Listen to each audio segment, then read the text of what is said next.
En manchette aujourd'hui, un adolescent de Val-d'Or manque à l'appel et un possible débrayage chez Air Transat préoccupe les voyageurs de la région. Le TVA Nouvelle Midi commence maintenant.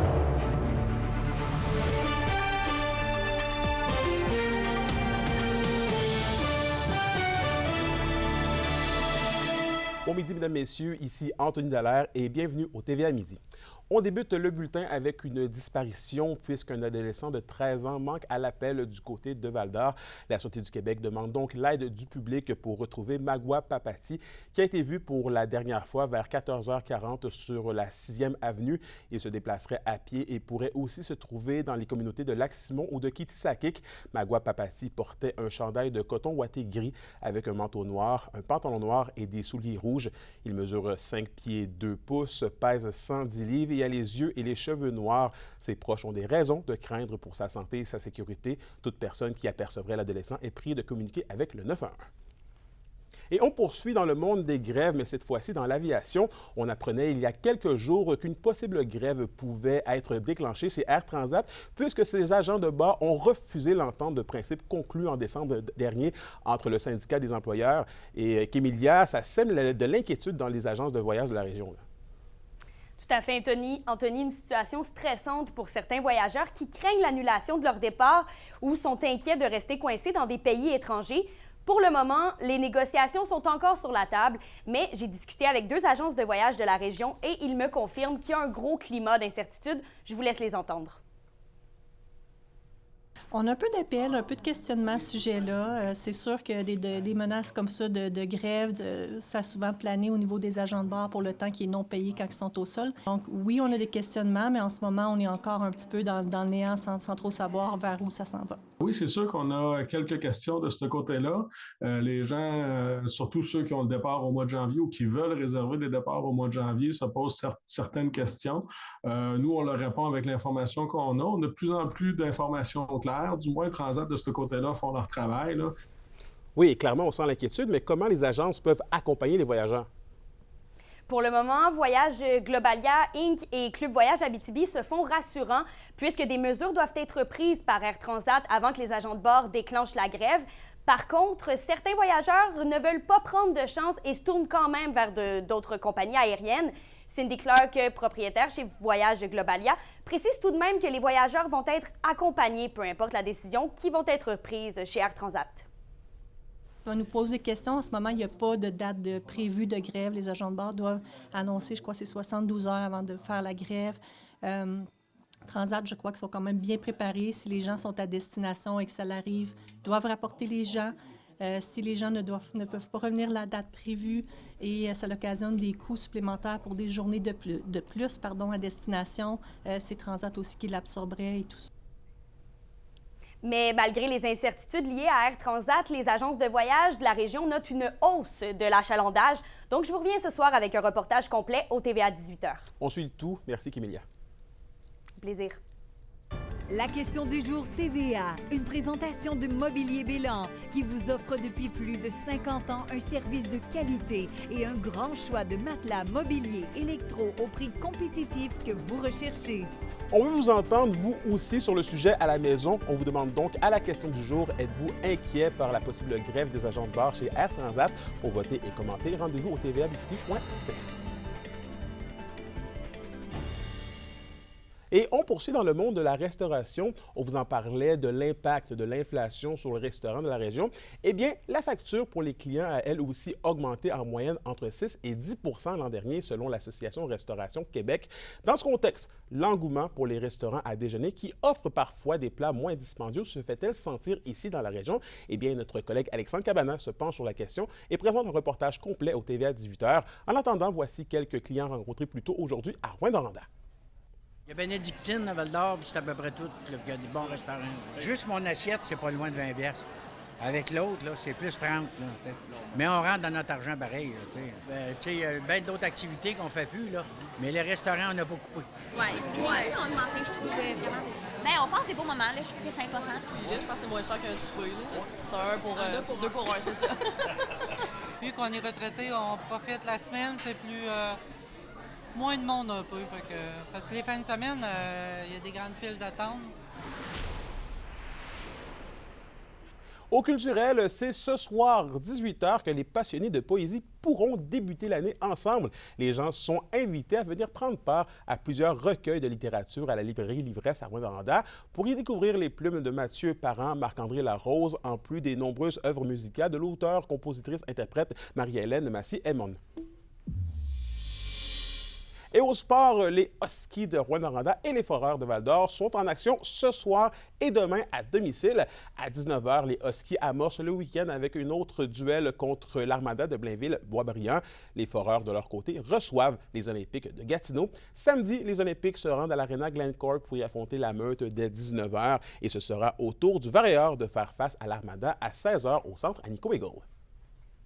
Tranquillement, pas vite, il y a des joueurs qui vont revenir au jeu. Là, il manque encore Fiala, Durocher, Bolduc à l'attaque. Donc, c'est une ligne là, quand même qui nous manque à l'avant, mais c'est des belles opportunités. Puis je pense que là, présentement, on est en train de retrouver notre rythme.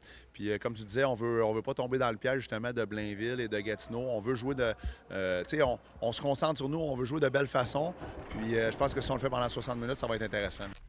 Je vous propose de rester dans le monde du hockey puisque des programmes de prévention ont fait leur apparition dans plusieurs ligues. C'est notamment le cas chez les Forestiers d'Amos où un programme de parrainage avec un policier est disponible qu'Emilia Liberté nous explique. Conscientiser les joueurs tant sur la glace qu'à l'extérieur du vestiaire. C'est la mission que se donne le programme des parrains policiers dans la Ligue de développement du hockey M18-3A du Québec. Chaque équipe dans la Ligue M18-3A a un policier qui est affilié à son équipe. Puis cette personne-là est responsable d'encadrer les joueurs, de les informer, puis d'être là pour eux autres, pour s'ils ont des questions ou si jamais il arrive quoi que ce soit. Chez les Forestiers d'Amos, le sergent Vincent Laroche porte deux chapeaux, celui d'entraîneur des gardiens de but, mais aussi celui de mentor. Selon l'entraîneur-chef, c'est un joueur tout aussi important au sein de l'équipe. Nous autres, on est chanceux parce que notre parrain policier est aussi entraîneur des gardiens, donc il est là quand même assez souvent. Les joueurs, ils le connaissent très bien, ils sont très à l'aise avec lui. Tu sais, des fois, s'ils ne le voyaient pas souvent puis il venait faire 2-3 rencontres dans l'année, c'est moins... Mais nous, il est directement présent à l'intérieur de l'équipe, donc je pense que c'est un bon plus pour l'organisation. Avec Vincent, on a régulièrement des activités style conférences, cercle de discussion, dans le sens que on parle de consentement, mais on parle aussi de son travail, on parle des sujets de qu'est-ce qui peut toucher un policier, puis par la bande, bien, ça fait qu'on en vient à ces sujets-là. Sensibilisation à l'alcool et aux drogues ainsi qu'au consentement sont entre autres abordés avec les joueurs. Pour le capitaine des Forestiers, c'est une bonne façon d'être sensibilisé à différents enjeux. Selon moi, c'est quelque chose qui va vraiment aider pour le futur, pour réduire beaucoup d'affaires, mettons, des affaires criminelles. On a vu, en gros, c'est quoi le code pénal. On voit que qu'est-ce qu'on peut faire, ça peut nous suivre longtemps. Là. À la suite des nombreuses dénonciations des dernières années, la Ligue de hockey junior Maritime Québec s'est elle aussi dotée d'une politique en matière d'harcèlement et de violence. Et les joueurs doivent eux aussi participer à des ateliers de conscientisation. Emilia La Liberté, RNC Nouvelles, Amos. Pour une nouvelle importante à nous communiquer, contactez-nous nouvelles au pluriel à commercial-rncmedia.ca par téléphone 1-866-463-4636 et notre site web tvaabitibi.ca.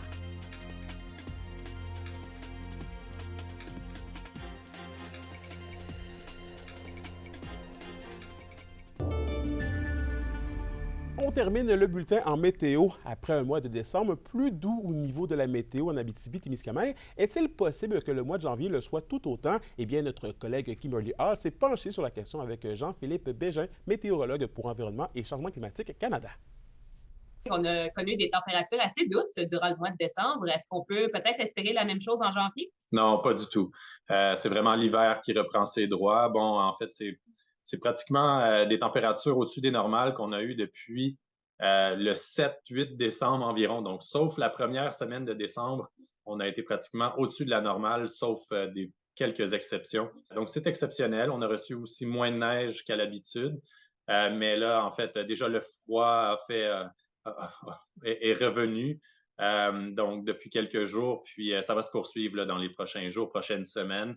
On ne prévoit pas de redoux significatif. Quand on regarde les tendances à plus long terme, ce que les guides nous indiquent, c'est que pour ce temps-ci de l'année, c'est près de moins 11 le jour, près de moins 15 la nuit, si je ne m'abuse. Près de moins 22, pardon. Près de moins 22 la nuit, près de moins 11 le jour. Donc, si on est 1 ou 2 degrés au-dessus des normales, en moyenne, lorsqu'on va faire le bilan du mois, on va avoir quand même des températures hivernales. Donc, il ne faut pas s'attendre à avoir de redoux très significatifs, du moins, en tout cas, pas dans les 2 prochaines semaines. Puis par rapport au reste du Québec, l'Abitibi, Témiscamingue, est-ce qu'on peut dire qu'on est plus chaud, plus froid que la normale? Ça regarde comment? Même au niveau de la neige, ça regarde comment? On a très peu de neige au sol de façon généralisée au Québec en ce moment. Il faut remonter très, très au nord là, pour avoir un peu plus de neige. Dû au fait que la baie du Tusson a tardé à geler. Donc, les secteurs bordant la baie du Tusson, c'est là où on a reçu beaucoup de neige, mais c'est vraiment très localisé. Ceci étant dit, le tout va se normaliser là, dans les prochaines semaines. À tout le moins, en tout cas, on prévoit des systèmes significatifs là, qui vont passer là, sur le sud, le centre et l'est du Québec. L'Abitibi ne serait pas complètement en reste, là, donc on va avoir quelques accumulations de neige, mais du moins, l'Abitibi-Témiscamingue ne semble pas dans la mire des accumulations les plus intenses. Merci beaucoup pour ces prévisions. Au plaisir. Et à la météo de l'Abitibi-Témiscamingue aujourd'hui, M. Bégin ne nous a pas menti puisque des averses de neige sont prévues sur tous les secteurs et le maximum qui sont à prévoir sont de -6 pour l'Abitibi et de -5 pour le Témiscamingue pour ce soir et cette nuit. C'est des averses de neige qui sont encore prévues mais qui devraient cesser au courant de la nuit. Un minimum de -21 est à prévoir pour l'Abitibi et de -18 pour le Témiscamingue. Et voici, c'est complet pour ce midi. Merci d'avoir été encore des nôtres ce midi. Nous, on se retrouve ce soir à 17h58 pour la suite des choses. D'ici là, je vous souhaite de passer une excellente journée.